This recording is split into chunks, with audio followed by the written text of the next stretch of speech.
maiden speech. Thank you.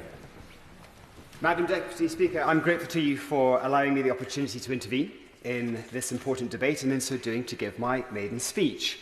I also congratulate you on both of your recent election successes and welcome you to the chair. It's a privilege to follow the honourable member for Derby North. I was delighted in particular to hear about your recent abseiling exploits. I wondered if you were giving your maiden speech or a pitch to be the next Lib Dem party leader. But it was wonderful to hear your rich and powerful evocation of Derby North. Thank you very much. I also pay tribute, if I may, to the other maiden speakers today and last week. The quality of speeches and the intellectual energy of those new members suggests that this Parliament will be enhanced by a new generation of thinkers and doers who will serve this place and their constituents well. Madam Deputy Speaker, I'm especially grateful to you for allowing me to catch your eye on an occasion when education is placed into the parliamentary spotlight. I have dedicated my working life to teaching and researching in higher education, most recently as a Professor of Geopolitics at Royal Holloway University of London. There, I have worked with generations of incredible students who have gone on to incredible things in the public, private and charitable sectors. I'm very proud to say that 3 of my former students were candidates in the recent general election. At least 2 are current heads of office or special advisors to senior members of this House, with 1 a rising star of the lobby press.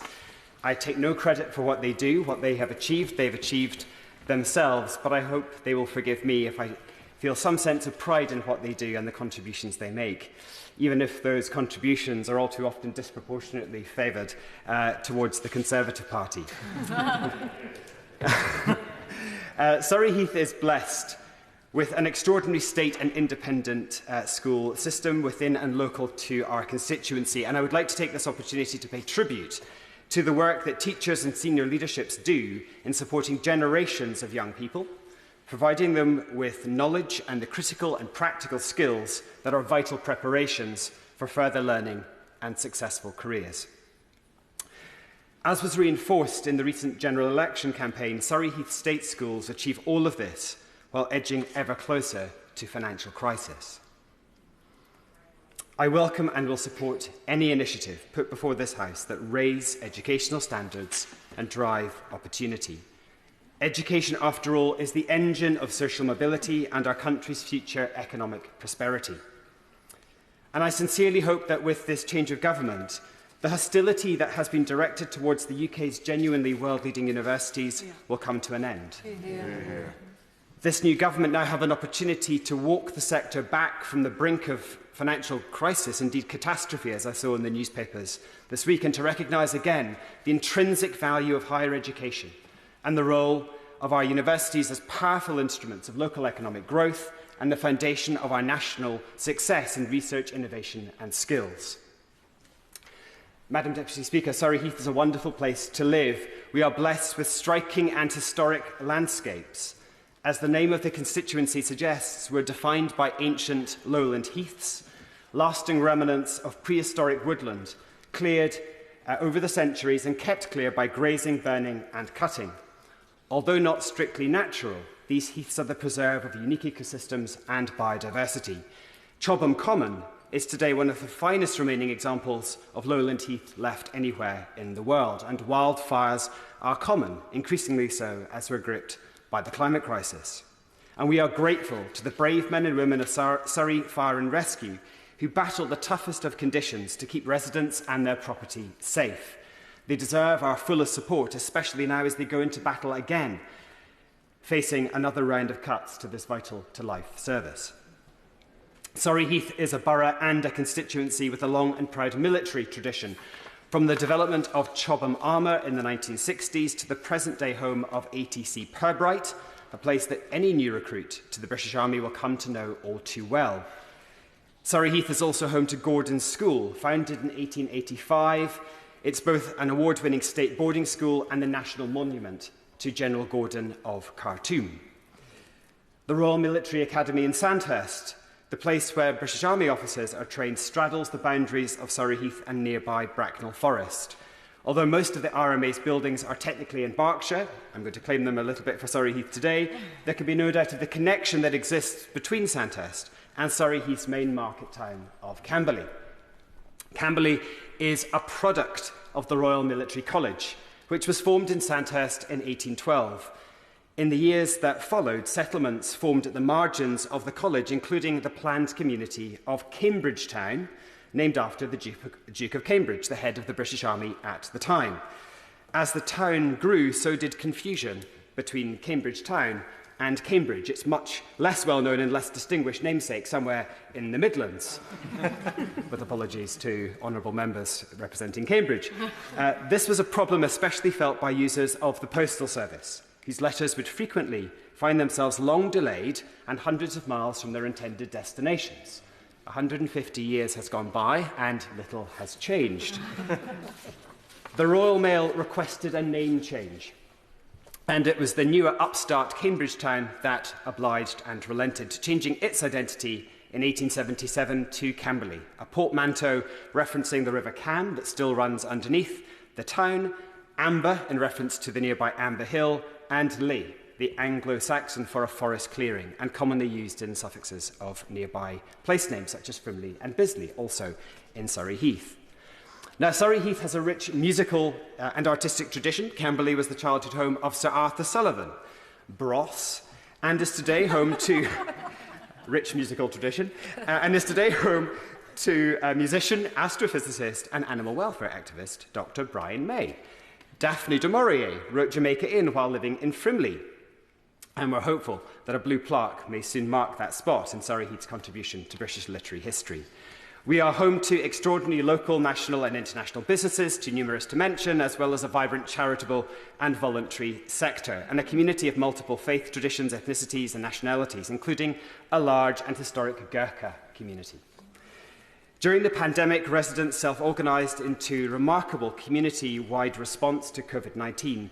Surrey Heath prepared, delivered essential food parcels and thousands of prescriptions to the isolating and the vulnerable, an expression of community resilience and solidarity when it was most needed. And I hope that contributions of that kind, of the likes of Surrey Heath Prepared and similar mutual aid groups across the country, will not be forgotten in the inquiries now underway into the way that the UK responded to the pandemic. Following the recent boundary review that brought the beautiful villages of Normandy and Purbright into the constituency, Surrey Heath is now officially the resting place of at least two significant figures of empire. Sir Henry Morton Stanley is buried in Purbright, near the home he created for himself after his return from Africa. But perhaps worthy of greater celebration is John Pennycook, an extraordinary engineer and colonial administrator with the vision and skill to construct the Mullaperia Dam. Since its construction in 1895, the dam has been credited with saving tens of thousands of lives by protecting communities from seasonal flooding and in bringing nearly 250,000 acres of land into crop-bearing productivity. Today, Pennycook is revered in the Indian state of Tamil Nadu. Children are given his name in his honour, and yet he's almost unknown here in the UK. I hope his mention here in this House today may be a small contribution to addressing that historical absence. Today, drivers on the M3 motorway slip quickly and efficiently, when it's not clogged up, as they travel between London and the southwest, often without even realising they're passing through this fine constituency. Surrey Heath road users, on the other hand, may be more aware of the less smooth and much less efficient point of entry onto the M3 at the junction with the A322. And my predecessor, Michael Gove, more on whom in just a moment, spent many an hour at that particular road junction over the years, but even his formidable talents couldn't resolve this serious shared local frustration. I hope I can make some headway on that issue in months and years to come.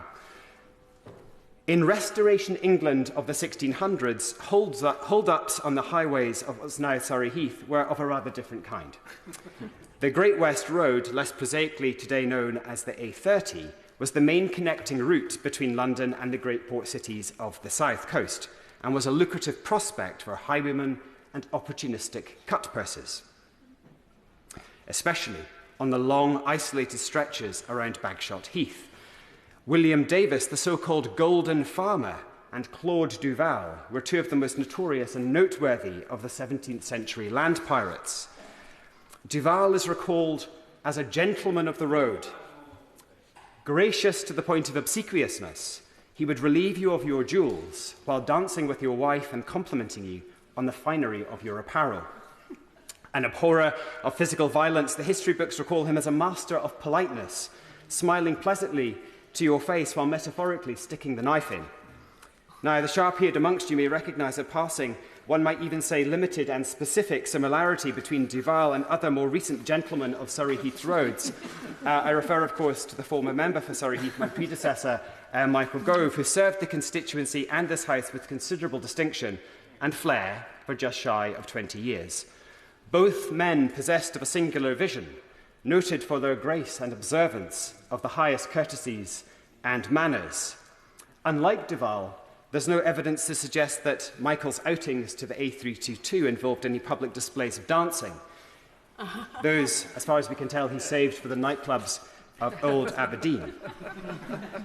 The members to my right may go further, but for my part, I'm certain that's where any similarities end. Michael Gove will rightly be remembered as a transformative minister, even by teachers who, during a debate on education, will consider him transformative, but not necessarily beneficially so. He was indeed a talented parliamentarian. His oratorical skills mark him out as a once-in-a-generation performer at the dispatch box. He will, I'm sure, be greatly missed in this House by both his friends and his opponents, and that you will want to join me in wishing him well for whatever his future has in store. Personally, I'm hugely indebted to the people of Surrey Heath for electing me to be the first non-Conservative MP for our constituency in 118 years. Yeah. This was a vote to be taken seriously again for a local MP who will work in this place to further the cause of a great community. And we need that now more than ever. Surrey Heath's roads and rail infrastructure require significant investment. It cannot be right that it takes longer to travel between Camberley and London in 2024 than it did a century ago. We need to end the postcode lottery of health and to address the deep inequalities in life expectancy and life opportunities that scar and divide our communities. While I welcome the Secretary of State's for Health's commitment to prioritising the rebuilding of RAC-affected hospitals such as Frimley Park in my own constituency, we do need reassurance that the new Frimley Park will be the right hospital, providing the right services and sited in the most appropriate location, accessible via road, rail and bus, and not at the expense of losing vital green or amenity space. We also need a fair deal for our young people, with genuinely affordable homes and new education and training opportunities. We urgently need to fix Surrey's broken special educational needs provision. In the spirit that there is always more that unites us than divides us, I look forward to working with members across this House to achieve these things for Surrey Heath and in support of communities across the UK. And, Madam Deputy Speaker, finally, and in conclusion, our families all too often pay a high price, indeed the highest price, to enable us to do what we do in this House and to participate in the long campaigns that have gone before and which soon enough will come again. In closing, may I just express my love and thanks to my wife Philippa and to my children Jamie and Will for putting up with me, for their limitless support and for being the best team that anyone could ever hope to be part of. Thank you. Before I